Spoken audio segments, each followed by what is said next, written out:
할렐루야. 아멘. 우리의 위로가 되시며 힘이 되시는 하나님을 찬송합니다. 아멘. 한 주간 평안하셨죠? 오늘 본문을 통해서 우리는 성도는 마음의 상처를 극복해야 합니다 라는 제목으로 함께 말씀을 나누도록 하겠습니다. 연세대학교의 심리학과 이훈규 교수님이 미안하다고 말하기가 그렇게 어려웠나요? 라는 책을 펴내었습니다. 이게 이제 가족 간에 어떠한 합의점이 이루어지지 않아서 곧 절판이 되었고요. 지금은 구하기가 좀 힘든 책이에요. 아마 이제 국회 중앙도서관이라든지 몇몇 곳에는 있을 텐데 좀 찾기 힘든 책입니다. 이 책의 내용은 2000년 5월에 고려대학교 2학년을 다니던 이은석이라는 청년이 자신의 부모를 살해하고 부모님의 시신을 토막내어 유기한 이런 패륜적인 사건이 기록되어 있는 책입니다. 제가 종종 이제 박한상 군의 이야기를 가끔 말씀드리는 적이 있잖아요. 이런 부모님의 살인하고 부모님의 시체를 유기한 이런 두 명의 패륜적인 사건이 우리나라 가운데 있었습니다. 그런데 이 박한상 군과는 달리 이 이은석이라는 청년은 이 사람의 이야기를 들은 다음에 조금은 달리 보는 시각이 있었다라고 합니다. 이 이은석이라는 분이 부모를 살해하고 죽은 어머니의 시신을 바라보면서 남긴 한마디가 있었다고 합니다. 어머니를 죽이고 어머니의 시체를 바라보면서 이렇게 말했다고 해요. 미안하다고 말하기가 그렇게 어려웠나요? 이 이은석이라는 사람이 한 말이 바로 이 말이에요. 왜 그런 끔찍한 범죄를 일으킬 수밖에 없었는가? 이 일로 인해 이은석 군은 무기징역이 선고되었고 지금도 형을 살고 있는 것으로 알고 있습니다. 이훈구 교수님이 이 책을 쓸 당시 이 피해자였던 이은석 군이 썼던 일기장을 발견하게 되었어요. 그래서 그 일기장을 토대로 이 책을 내었다고 합니다. 이 이은석 군의 아버지는 이제 젊었을 때 서울대를 목표로 했지만 그만 떨어지고 말았어요. 그래서 차선으로 선택한 것이 바로 해군 사관학교였습니다. 장교가 되었고 아이도 낳았지만 늘 자신의 마음속에는 서울대를 가지 못한 그런 아쉬움과 미련이 너무 크게 남아 있었다고 해요. 어머니는 이화여자대학교 정치외교학과를 나온 수재였습니다. 이분에게 있어서 목표는 우리나라의 영부인이 되는 것이었어요. 왜냐하면 예전 당시 우리 전 대통령들을 보면 전두환 전 대통령, 박정희 전 대통령, 노태우 전 대통령들을 보면 다 장성들 출신이 아니었거든요. 그래서 이화여대를 가면서도 다른 과를 간 것이 아니라 정치 외교학과, 남편의 일을 도와주겠다라고 꿈을 갖고 이렇게 학교를 들어간 것이죠. 하지만 막상 남편과 결혼을 하고 나보니까 이 남편이 육사가 아니라 해사였다라는 게 단점이었어요.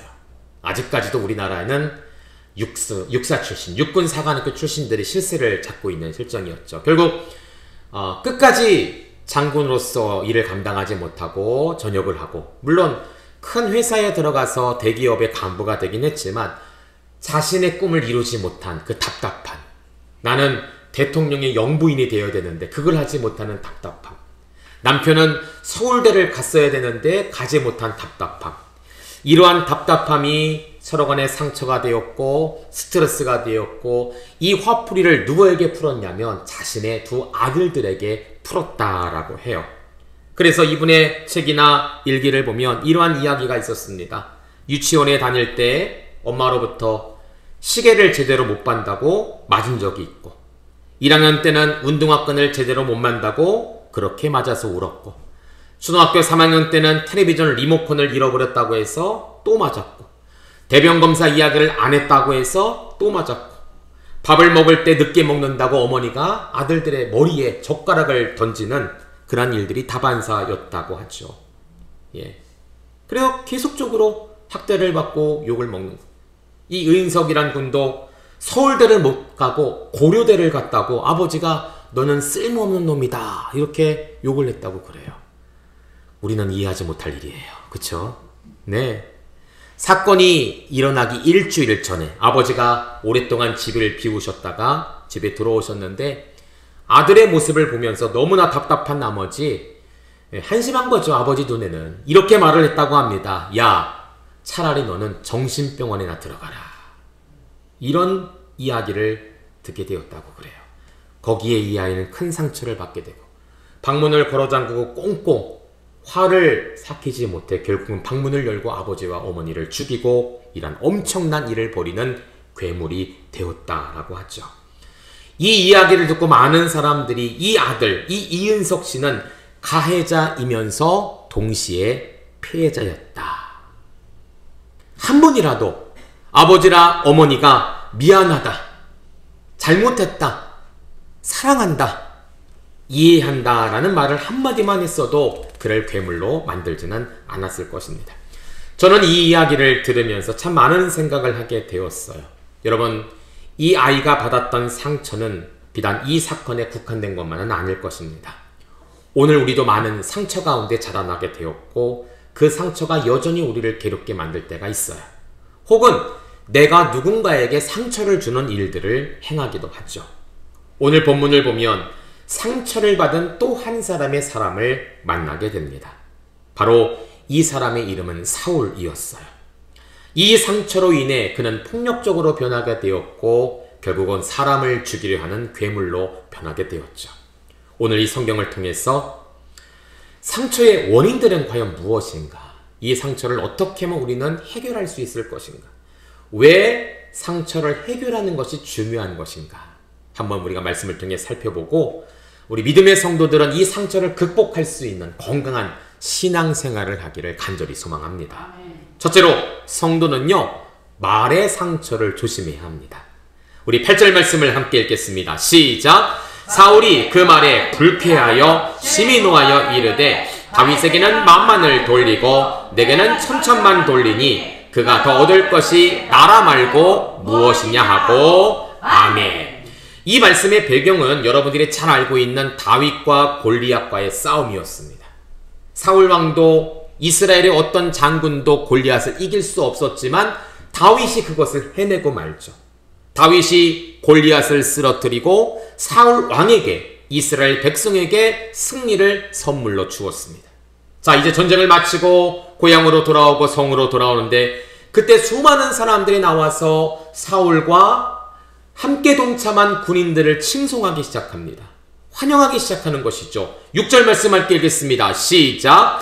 무리가 돌아올 때 곧 다윗이 블레셋 사람을 죽이고 돌아올 때 여인들이 이스라엘 모든 성에서 나와서 노래하며 춤추며 소고와 경세를 가지고 왕 사울을 환영하는데 환영까지는 좋았어요.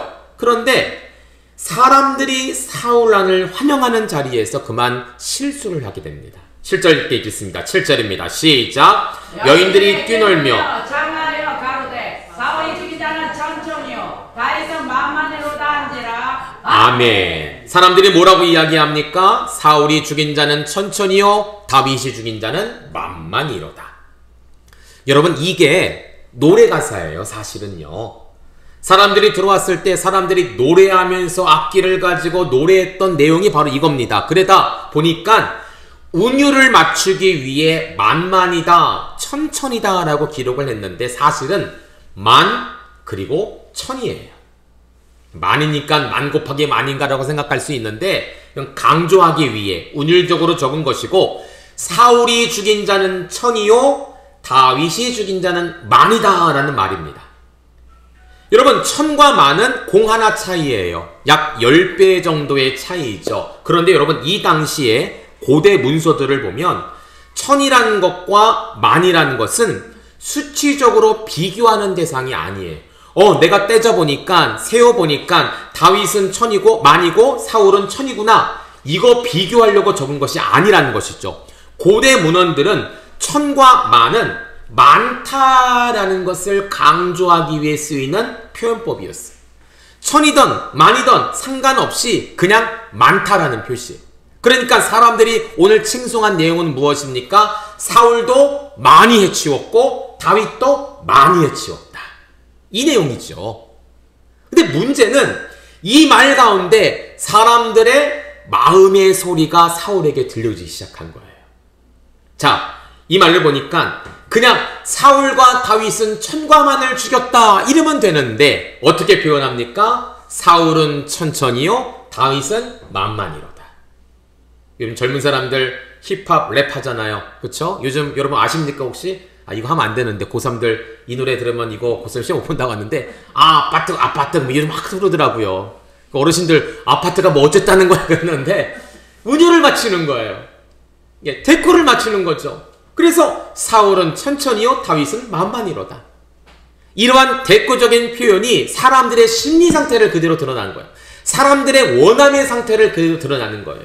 사울보다는 누가 더 큰 일을 했다라는 거예요? 다윗이 더 큰 일을 했다. 이 음성이 사울에게 들려지게 되었다. 그래서 여러분 아까 말씀 다시 해볼까요?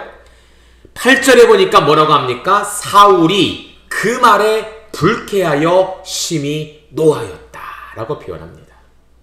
여러분 이 불쾌함과 노함이 다른 말로 표현하면 상처가 되었다라는 거예요. 상처. 이 백성들이 조금만 더 지혜로웠다라면 혹은 사울 왕이 그 마음 가운데 조금만 더 단단한 마음이 있었다면 이것은 전혀 상처가 되지 않을 말인데 이 말이 결국은 상처가 되었다라는 거예요. 야고보 기자는요, 우리의 혀에 대한 이야기를 강조하고 이야기합니다. 우리 3장 5절 6절 같이 읽습니다. 시작. 이와 같이 혀도 작은 지체로 돼 큰 것을 자랑하는도다. 보라 어떻게 작은 불이 어떻게 많은 나무를 태우는가. 혀는 곧 우리의 불의 색이라. 혀는 우리 지체 중에서 온몸을 더럽히고 생각의 바퀴를 불사르나니 그 사르는 것이 지옥불에서 나느니라. 아멘. 큰 나무를 태우는 불들은요, 갑자기 큰 불이 쏟아져서 된 것이 아니라는 것이죠. 자그만 불이 커진 거예요. 자그만 담배꽁초, 자그만 불씨가 날려서 그 산에 옮겨 붙을 때 그 엄청난 나무와 산을 태우는 불이 된다라는 거예요. 그래서 성경은 뭐라고 말하냐면 이렇게 많은 나무들을 태우는 작은 불은 결국 우리의 혀다라고 말하고 있는 것이죠. 우리의 혀는 불이요, 불의의 세계라. 우리의 혀를 통해 나오는 말이 큰 것을 태울 수 있는 엄청난 무기가 된다라는 거예요. 야고보 기자는 이렇게 정리를 하죠. 3장 8절 같이 읽습니다. 시작. 혀는 능히 길들일 사람이 없나니 쉬지 아니하는 악이요 죽이는 독이 가득한 것이라. 아멘. 여러분 우리의 혀가 우리의 말이 다 나쁘다는 것이 아니에요. 그러나 길들이지 않은 말은 무엇이 된다고 합니까? 독이요 죽이는 것이 된다라고 표현하고 있는 거예요. 말 한마디, 우리가 내뱉는 말 한마디, 사람에게 하는, 자녀에게 하는, 남편에게 하는, 목사님에게 하는, 성도들에게 하는 이 말 한마디가 죽이기도 하지만 또는 살리기도 하고, 살리기도 하지만 또는 죽이기도 한다는 것이죠. 여러분 사울왕은 어떤 사람입니까? 전쟁의 대가예요. 다윗은 어려서 기름 부음을 받았지만 사울왕은 커서 기름 부음을 받았습니다. 그만큼 용맹했던 자입니다. 싸움에 능통했던 자입니다. 많은 적군들이 쳐들어와도 전혀 겁내지 않았던 자입니다. 그런데 여인들의 이 말 한마디 때문에 그의 마음이 무너지고 말았다는 거예요. 그만큼 우리의 혀는 권세가 있다는 것이죠. 탈무드의 격언을 보면 하나님은 우리 인간을 만들 때 눈을 2개 만드셨고 귀를 2개 만드셨고 입을 1개 만드셨다라고 표현합니다. 그것은 2번 보고 2번 듣고 그리고 어떻게 하라고요? 1번 말하기 위해서 우리를 만드셨다는 거예요. 우리의 귀로 많이 들을 수 있어요. 우리의 눈으로 많은 걸 볼 수 있어요. 그러나 우리의 입만큼은 하나인 것처럼 우리의 입술, 우리의 말에는 조심을 가해야 된다는 것이죠. 내가 무심코 던진 한마디 때문에 사람의 생명이 왔다 갔기도 해요. 내가 무심코 던진 한마디 때문에 가족의 관계가 깨어지기도 하고 돈독해지기도 합니다. 여러분 우리의 혀를 잘 길들일 수 있어야 돼요. 편한 사람이라고 여러분 말 함부로 하시면 안 됩니다. 부부간에 오랫동안 살았으니까 그동안 많은 것을 보고 함께 생활해 왔으니까 이해할 거야 라고 하면서 남편이 아내에게, 아내가 남편에게 함부로 말한다면 그 부부관계는 길게 갈 수가 없어요. 내 자녀들도 마찬가지입니다. 내가 낳았으니까, 내가 기르는 자들이니까 내 맘대로 해도 되겠지 라고 하면서 함부로 자녀들을 하대하면 자녀들은 건강하게 자랄 수가 없다라는 것이죠. 그런 말이 있잖아요. 오랫동안 이제 결혼을 안 하고 혼자 지내는 아이들 보면 어려서 부모님께 가장 많이 들었던 말이 얘야 너 결혼하지 말고 아빠랑 오래오래 살자. 이 말을 듣다 보니까 자기도 모르게 그렇게 돼버린 거야. 우리 옛날 어르신들 자녀를 놓고 이 버러지 같은 놈아, 빌어먹을 놈아, 이게 다 뭐예요? 사실 저주예요. 이 이야기를 듣는 아녀들의 삶이 어떻게 되겠냐는 것이죠. 여러분, 가장 가까운 사이, 가족이라 할지라도 말을 잘 하시기를 바랍니다. 원망과 저주와 불평보다는 여러분 서로 사랑하고 위로하고 축복하는 말을 많이 하시기를 바랍니다. 여러분, 여기 있는 강단에 선 목사도 마찬가지. 저런 뭐 강철 멘탈이겠습니까? 저도 상처 많이 받습니다. 여러분, 설교 듣기 힘들고 어려워도 끝나면 은혜 많이 받았습니다. 이 말 한마디면요 저도 힘을 얻는 거예요. 그렇죠? 그렇습니다. 여러분, 세상에 나가서도 마찬가지. 교회의 단점과 약점 말하지 마세요. 숨기란 얘기가 아니에요.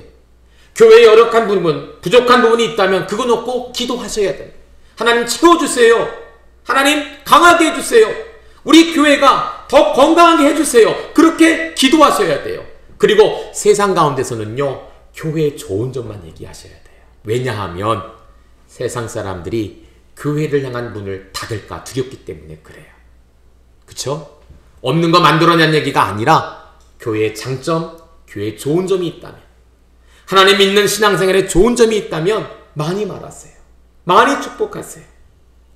교회를 자랑하는 입술, 하나님을 자랑하는 입술이 되어서 전도의 문이 닫히지 않고 전도의 문이 열릴 수 있도록 여러분들의 입을 선하게 사용하시기를 주의 이름으로 축복합니다. 혀에는 권세가 있습니다. 혀에는 힘이 있습니다. 우리 믿음교회 성도들의 입이, 그 혀가 사람을 살리는, 교회를 살리는, 영혼을 살리는 입술이 되시기를 주의 이름으로 축복합니다. 둘째로, 성도는요 상처를 받았을 때 그대로 놔두면 안 된다라는 거예요. 자, 우리 10절 말씀을 같이 한번 읽어봅니다. 시작. 그 이튿날 하나님께서 부르시는 악령이 사울에게 힘있게 내림에 그가 집안에 정신없이 떠들어대므로 다윗이 평일과 같이 손으로 수금을 타는데 그때 사울의 손에 창이 있는지라. 아멘. 자, 여러분, 하나님께서 부르시는 악령이라고 표현을 하고 있는데 이거를 문자 그대로 보시면 안 됩니다. 하나님도 마귀를 이렇게 뜻대로 부리셔갖고 사람한테 보내나 라고 생각하는데 이런 의미가 아니에요. 세상의 공중권세 잡은 자가 우리를 괴롭게 합니다. 하나님은 어떻게 하십니까? 우리를 보호하십니다. 하나님께 우리를 보호하세요.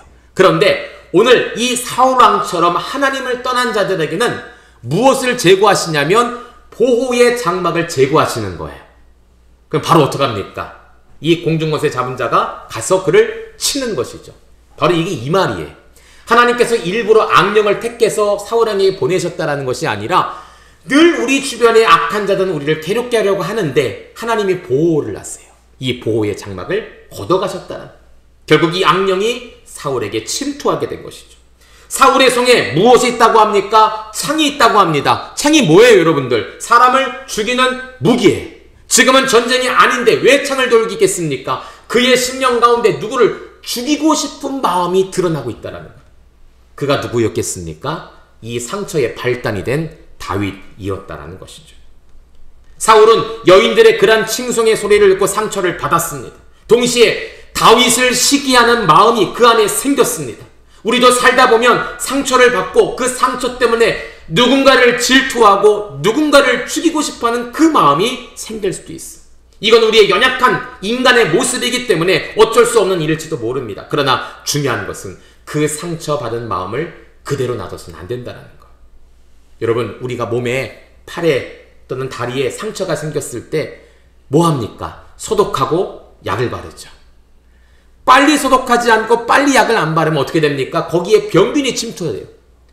병균이 잘못 침투되면 이것이 크게 괴사가 되어서 나중에는요 큰 수술, 심지어는 절단을 하는 경우도 생길 수도 있어요. 마귀도 마찬가지입니다. 우리 마음 가운데 상처가 생길 때 그 상처에 누가 침투하느냐? 마귀가 침투하는 거예요. 그 상처 가운데 가라지를 뿌리고 가는 거예요. 악한 죄의 병균들을 심어놓고 가는 거예요. 그래서 우리는 빨리 그 상처가 생겼을 때 그것을 치료하고 해결할 수 있어야 된다는 것이죠. 내가 상처를 받고 있을 때 그 상처 치유받아야 됩니다. 내 힘으로 되지 못한다면 어떡하겠습니까? 하나님, 내 마음을 치료해 주세요. 주님께 나와야 된다라는 거예요. 여러분, 주님께서 우리에게 좋은 치료제를 보내주셨습니다. 이 상처난 마음을 싸매어주고 고쳐줄 좋은 치료자를 보내주셨어요. 그분이 누구시냐? 요한복음 14장 16절 같이 읽습니다. 시작! 내가 아버지께 구하겠으니 그가 또 다른 보혜사를 너희에게 주사 영원토록 너희와 함께 있게 하시리니 아멘. 우리에게 보내주신 치료제, 우리에게 보내주신 치료자는 누구냐? 바로 보혜사 성령님이라는 사실이. 여러분, 보혜사가 뭡니까? 헬라어로 보니까 파라클레토스가 바로 보혜사. 이거는 두 개의 단어가 합성한 것입니다. 파라는 누구누구 곁에서 라는 뜻이고요. 클레토스는 위로하다, 변호하다, 격려하다 라는 뜻이에요. 상처를 받았을 때 아무도 나를 돌아보지 않는 것 같아요. 아무도 나에게 힘이 되지 않는 것 같아요. 홀로 된 것 같아요. 그런데 내 곁에 누가 와 계십니까? 바로 성령님 보혜사께서 와 계십니다. 그래서 우리를 어떻게 하십니까? 위로하시는 거예요. 괜찮아. 괜찮아. 우리를 격려해 주시는 거예요. 할 수 있어. 너는 할 수 있단다. 우리를 변호해 주시는 거예요. 이 사람은 문제가 없어. 이 사람은 죄가 없어. 내가 보증한다. 그분이 바로 누굽니까? 보혜사 성령님이라는 사실이에요. 로마서 8장 26절 같이 읽습니다. 시작! 이와 같이 성령도 우리의 연약함을 도우시나니 우리가 마땅히 기도할 바를 알지 못하나 오직 성령이 말할 수 없는 탄식으로 우리를 위하여 친히 간구하시느니라. 아멘. 성령이 우리의 연약함을 어떻게 하신다고요? 도우신다. 우리가 기도할 바를 알지 못하나 성령이 말할 수 없는 탄식으로 우리를 위하여 친히 간구하신다. 우리의 연약함 아무도 도울 수 없지만 우리 곁에 오신 성령님은 우리를 도와주십니다. 아무도 우리를 위해 울지 않지만 성령님만큼은 내가 당했던 고통과 아픔을 그대로 느끼시며 탄식하며 그 아픔을 함께 동감하여 우리를 위해 기도하신다라고 표현하고 있어요. 이분이 바로 성령님이세요. 오늘 상처난 마음으로 힘들어하고 아파하는 분들 계십니까? 성령을 사모하시기를 주의 이름으로 축복합니다. 성령 받아서 내가 능력을 행하고 기적을 행하고 이것 때문에 성령을 구하는 것이 아니에요. 상처난 내 마음을 위로해 주세요. 아픈 내 마음을 위로해 주세요. 남들은 다 나를 공격하는데 성령님만은 나의 변호자가 되셔서, 변호사가 되셔서 하나님 이 고난을 이기게 해주세요. 사랑하는 성도님들, 상처가 생겼을 때 속히 치료하셔야 됩니다. 속히 기도의 자리로 나오셔야 돼요. 예배의 자리로 나오셔야 돼요. 왜냐하면 거기에 성령님이 임재하시기 때문입니다. 에베소 4장 26절 같이 읽습니다. 시작! 분을 내어도 죄를 짓지 말며 해가 지도록 분을 품지 말고. 혹시 상처난 마음 계십니까? 그 마음 가지고 그대로 잠자리에 들지 마시기를 바랍니다. 오늘 내가 억울하고 오늘 내가 상처난 마음이 있다면 오늘 그것을 놓고 주님께 기도하셔야 돼요. 상처난 마음을 그대로 가지고 잠을 잔다면 우리의 무의식 속에 사탄은 악한 것을 심어 놓습니다. 그냥 잠을 잔 것 같지만 우리의 무의식 속에 그 상처가 누군가를 미워하게 되고 그 누군가를 미워하는 마음은 결국 마음의 살인까지 범하게 된다는 것이죠. 오늘 우리가 분을 내는 것이 있다면 반드시 해결하시기를 바랍니다. 남편 간에, 아내 간에, 자녀 간에, 형도 간에 또는 형제 간에 이러한 분이 될 만한 일이 있다면 반드시 그날 해결하시고 더 이상 죄가 커지지 아니하도록 무의식 가운데 악한 자가 우리 가운데 악한 가라지를 심지 아니하도록 주님께 구하며 해결하실 수 있는 건강한 믿음 생활하는 저와 여러분 되시기를 주의 이름으로 축복합니다. 아멘. 마지막으로 성도는요, 어떠한 상황에서도 하나님을 떠나지 말아야 됩니다. 여러분 12절 말씀을 같이 한번 읽어볼까요? 시작! 여호와께서 사울을 떠나 다윗과 함께 계심으로 사울이 그를 두려워한지라. 아멘. 여러분, 사울이 하나님과 관계가 멀어졌던 그러한 일이 있었죠. 그게 바로 사무엘상 15장입니다. 하나님이 아말렉과의 전투에서 다 이 사울 왕에게 승리를 보장하셨어요. 그리고 조건을 거셨죠. 그 전쟁에서 넌 이기게 될 텐데 이기면 거기서 나오는 전리품들을 다 어떻게 하라고요? 불살라 없애라. 사울은 오케이 알겠습니다 라고 나가 전쟁에 나갔어요. 진짜 전쟁에서 이겼어요. 문제는 하나님 말씀대로 순종해야 되는데 순종을 안 했다라는 거예요. 좋은 동물들을 따로 빼돌렸어요. 그게 나중에 사무엘한테 걸렸습니다. 왜 그렇게 했냐라고 했더니 이렇게 변명을 하죠. 아, 이 동물들이 너무나 상태가 좋아서 하나님께 제사하기 위해 따로 빼놓은 것입니다. 거짓말이죠. 그때 유명한 말이 나옵니다. 사무엘상 15장 22절 같이 읽습니다. 시작. 사무엘이 이르되 여호와께서 번제와 다른 제사를 그의 목소리를 청종하는 것을 좋아하심같이 좋아하시겠나이까. 순종이 제사보다 낫고 드는 것이 그냥의 기름보다 나으니. 하나님은 그가 순종하기를 원하셨지만 순종하지 않았어요. 결국 그의 마음을 떠나게 되셨죠. 그 떠난 마음이 누구에게 향하느냐? 바로 다윗에게 향하게 되었습니다. 여러분, 미국 속담에 이런 말이 있습니다. 소를 잃어버리지 않으면 우유가 쏟아져도 괜찮다. 여러분, 이 말의 의미를 아시겠죠? 소를 잃어버리지 않으면 내 앞에 있는 이 우유가 한 잔 쏟아져도, 다 쏟아져 버려도 괜찮다. 무슨 말이에요? 당장 우유가 쏟아지면 내게 손실이 생긴 것처럼 보이지만 사실은요, 이 우유를 또 생산할 수 있는 소가 있기 때문에 나는 전혀 문제가 되지 않는다는 거예요. 여러분, 이것을 우리의 신앙생활에 한번 적용해 봤으면 좋겠어요. 오늘 내가 누군가의 문제로 인해 상처를 받습니다. 상처 때문에 내가 손해가 생겨요. 뭔가를 잃은 것 같아요. 뭔가 아픔이 생겨요. 그러나 이것이 전부가 아니라는 거예요. 왜냐하면 내게는 누가 있다라는 거예요? 하나님이 있다라는 거예요. 우유 한 잔에 상처받아서 아파하고 모든 것을 포기하지 말고 나와 함께 하시는 그 젖소, 즉 우리에게 모든 것을 풍족하게 공급해 주시는 하나님이 있다라는 사실을 잊지 말라는 것입니다. 여러분, 마음의 상처 때문에 하나님을 잃어버리지 마시기를 간절히 바랍니다. 아멘. 마음의 상처가 생기면 제일 먼저 교회를 떠나시더라고요. 신앙을 떠나시더라고요. 그럴수록 더 하나님께 나와야 되는데 이 마음을 이기지 못해서, 이 마음을 너무 무거워서 신앙을 떠나고 예배 자리를 떠나고 교회를 떠나는 분들을 보면서 제가 마음이 너무 아픈 거예요. 우유 한 잔 때문에 나의 영혼을 포기하지 마시고 그것 이상으로 허락하실 하나님이 나와 함께 하신다는 사실을 늘 기억하실 수 있는 저와 여러분 되시기를 소망합니다. 아멘. 하박국 선지자가 그랬잖아요. 비록 무화과 나무에 무성하지 못하고 포도나무에 열매가 없고 소출이 없고 먹을 것이 없고 동물이 없고 다 없어요. 모든 것을 잃어버린 것 같아요. 나라를 빼앗겼습니다. 주권을 빼앗겼습니다. 이 당시 이스라엘 백성들이 그랬거든요. 그런데 하박국 선지자 위대함은 여기 있죠. 무엇입니까? 우유 한 잔을 잃어버렸다 할지라도 내게는 무엇이 있습니까? 젖소가 있다. 모든 것을 잃어버리고 나라를 빼앗기고 주권을 빼앗긴 우리의 나라이지만, 우리의 상황이지만 하박국 선지자가 발견했던 분은 누굽니까? 나는 여호와로 말미암아 즐거워하며 나의 구원의 하나님을 말미암아 기뻐하리로다. 여러분, 하나님 놓치지 않으면 우리는 다시금 일어날 수 있습니다. 아멘. 하나님을 놓치지 않으면 우리는 다시금 형통할 수 있습니다. 하나님 놓지 않는 저와 여러분 되시기를 주의 이름으로 축복합니다. 아멘. 제가 오늘 본문 5절을 읽으면 여러분 13절 읽어주시겠습니까? 5절입니다. 제가 5절 읽습니다. 다윗이 사울에 보내는 곳마다 가서 지혜롭게 행하며 사울이 그를 군대의 장으로 삼았더니 온 백성이 합당히 여겼고 사울의 신하들도 합당하게 여겼더라. 13절입니다.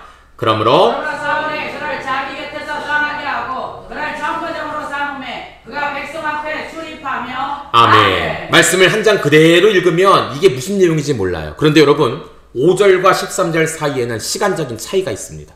갭이 있어요. 공간이 있어.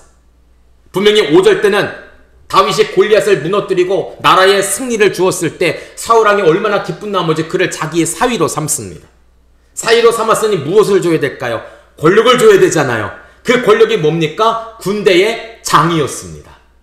오늘날로 말하면 뭐라고 할까요? 참모총장? 여단장? 하여튼 군대의 가장 높은 자리를 줬어요.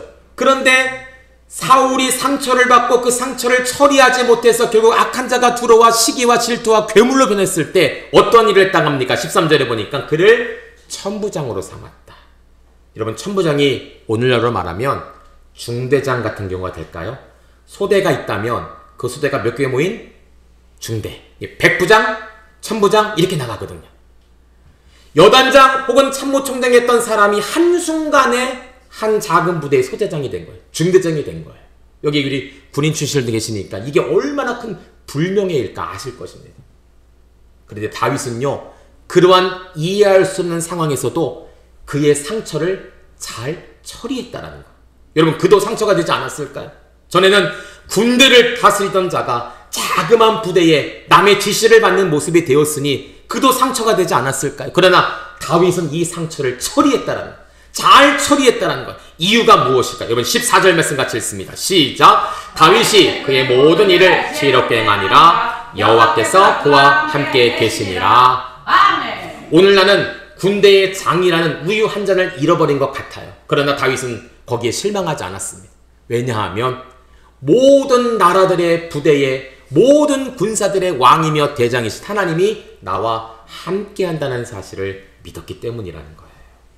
사랑하는 성도님들, 오늘 우리의 상처로 많은 것을 잃어버린 것 같이 힘들고 괴롭겠지만 나와 함께 하신 하나님, 그분이 있다면 하나님께서 우리를 다시금 높여주시는 일들이 반드시 있게 될 줄 믿습니다. 이제 말씀을 맺도록 하겠습니다.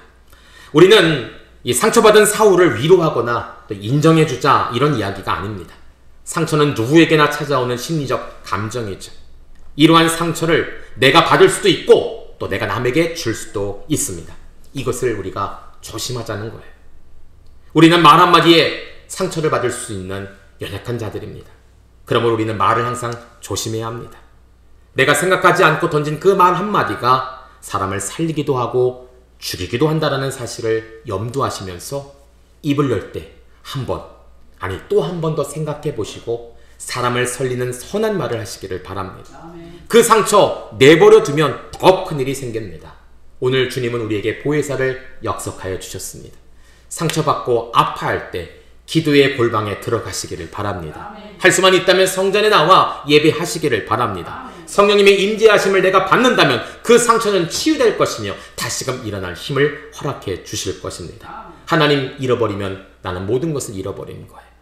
작은 우유 한 잔을 잃어버렸다고 아파하고 괴로워하지 마시고 나와 함께 하시는 하나님, 그 우유 한 잔을 영원하게 공급해 주실 수 있는 아버지가 나와 함께 한다는 사실을 믿고 이번 한 주도 승리하는 저와 여러분 되시기를 주의 이름으로 축복합니다. 기도하겠습니다. 하나님 아버지 감사합니다. 상처난 우리의 마음, 괴로운 우리의 마음, 아무도 알지